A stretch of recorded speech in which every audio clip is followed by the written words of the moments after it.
تخيل تصحى الصبح تفتح تليفونك تلاقي مبروك تم تحويل مبلغ كذا على حسابك وانت اصلا كنت نايم.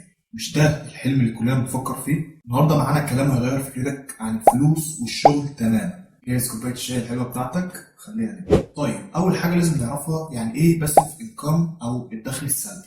ببساطه انك تعمل مجهود مره واحده بس وبعد كده الشغل دوت يبدا يجيب لك فلوس لو انت مشغول او حتى كنت نايم. يعني بدل ما تشقى كل يوم عشان فلوسك تجيلك خلي الفلوس هي اللي تشتغلك. يلا ندخل في الجد ونتكلم عن امثله عمليه. بيع كورسات او كتب الكترونيه. لو عندك خبره في حاجه ممكن تعمل لها كورس معين او كتاب PDF وتبدا تبيعه على النت على منصات مثلا زي يودمي.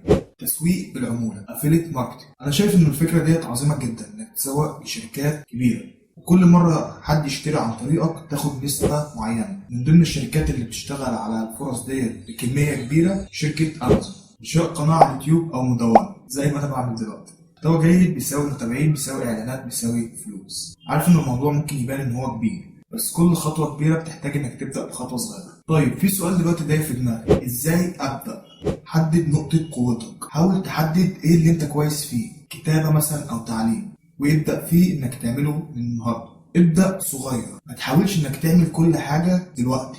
اختار مصدر دخل واحد وركز عليه. اتعلم وتابع الجديد. ابدأ دور على كورسات ومصادر تعليمية مجانية على الانترنت. مفيش حاجة بتيجي بسهولة بس التعلم هو المفتاح. والمهم ما تخليش خوفك من الفشل هو اللي يوقفك.